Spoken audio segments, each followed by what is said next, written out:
பாலா எலும்பு முறிவு மருத்துவமனைக்கு உங்கள் அனைவரையும் அன்புடன் வரவேற்கிறோம். எத்தனையோ தொழில்நுட்பங்கள் வந்தாச்சு. இப்போ நேவிகேஷன் டெக்னாலஜியிலிருந்து robotic technology, AI technology, augmented reality, artificial intelligence, இது போல நிறைய டெக்னாலஜிகள் வந்தாலும் இந்த டெக்னாலஜியோட உச்சபட்ச எய்ம் என்ன, இதனால் கிடைத்த வெற்றி என்ன அப்படின்னு பார்க்குறப்போ எத்தனையோ துறைகள் ஏற்பட்ட வெற்றிகள் அதனுடைய சக்சஸ் அப்படின்னு நம்ம பார்க்குறப்ப ஒரு முன்னேற்றமாக இருக்கும். அந்த தொழில் ஏற்படக்கூடிய முன்னேற்றமாக இருக்கும். அது ஸ்பீடாக பண்ணக்கூடிய தன்மையாக இருக்கும். பொருளாதாரத்தை மேம்படுத்தக்கூடிய தன்மையாக இருக்கும். ஆனால் மருத்துவத்துறையில் ஏற்படக்கூடிய தொழில்நுட்ப வளர்ச்சி அபரிவிதமானது. இந்த தொழில்நுட்ப வளர்ச்சிக்கு ஈக்குவலான்னு சொல்ல முடியாது, அதை விட அதிகமாக மருத்துவத்துறையில் இருக்கு. ஏனென்றால் அதில் கிடைக்கக்கூடிய வெற்றி என்னங்க, ஹையர் டெக்னாலஜி யூஸ் பண்ணி நம்ம இப்போ பண்ணுறப்ப முதல்ல பயப்படக்கூடிய அறுவை சிகிச்சைகள் இப்போ ஓப்பன் பண்ணி ஆப்ரேஷன் பண்ணதெல்லாம் இப்போ சின்ன நுண்துளை சிகிச்சைகளை பண்ணுறோம். அறுவை சிகிச்சை பண்ணி 6 மாதம் கஷ்டப்பட்டவங்க அறுவை சிகிச்சை பண்ணி ஓரிரு வாரங்களில் நார்மல் ஆயிடுறாங்க. அப்போ தொழில்நுட்பங்களில் அந்த ரோபோட்டிக் சிகிச்சை முக்கியத்துவம் வாய்ந்தது.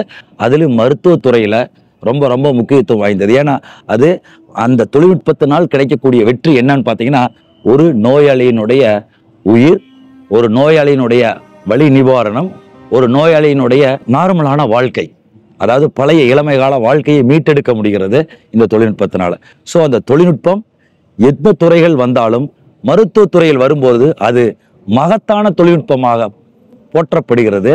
அதனால் கிடைக்கக்கூடிய வெற்றி என்னன்னு பார்த்தீங்கன்னா, மக்களின் ஆரோக்கியமும் உயிர் காப்பாற்றப்படுகிறது, ஆரோக்கியம் திரும்ப பெறப்படுகிறது, அவர்களுடைய இளமை காலங்களை மீட்டெடுக்க முடிகிறது.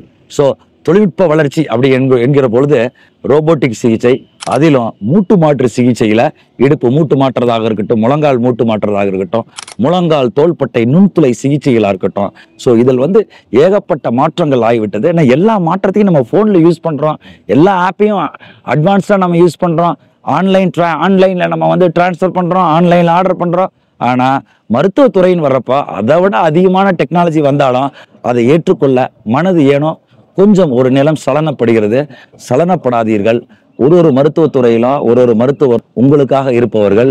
அந்த தொழில்நுட்ப வளர்ச்சியோடு சேர்த்து அந்த மருத்துவத்துறையும் சேரும் பொழுது, தொழில்நுட்பமும் மருத்துவமும் மகத்துவமும் சேரும் பொழுது, மனிதத்துவமும் சேரும் பொழுது அது ஒரு மகத்துவ வெற்றியாக பார்க்கப்படுகிறது. அது உங்களுடைய ஆரோக்கியத்தை மேம்படுத்தக்கூடியது. ஸோ நீங்கள் ஒரு டாக்டரை போய் பார்க்குறீங்க அப்படின்னா, ஒரு அட்வான்ஸ் டெக்னாலஜியில் நம்ம ஒன்று பண்ணுறப்ப கண்டிப்பாக அதற்கு நீங்கள் உறுதுணை கொடுக்க வேண்டும்.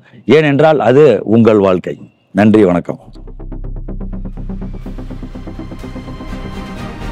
எங்கள் மருத்துவமனை ஊழியர்கள் உங்கள் வியாதியையும் வலியையும் கண்டுபிடித்த நொடியிலிருந்தே நீங்கள் பூரண குணமடையும் வரை உங்களின் ஒவ்வொரு முன்னேற்றத்திலும் கனிவுடனும் பணிவுடனும் திறமையான துணிவுடனும் உழைத்து கொண்டே இருப்பார். உங்கள் வலி நிவாரணமும் அதனால் உங்கள் மனதிலும் உடலிலும் ஏற்பட்ட சந்தோஷமே எங்கள் ஈடற்ற உழைப்பிற்கான வெற்றியாக கருதுகிறோம். எல்லோரும் எல்லாமே பெற வேண்டும், அனைவரும் வலி இல்லாத வாழ்க்கை வாழ வேண்டும் என்றும் உங்களுக்காக பாலா மருத்துவமனை, திருப்பூர்.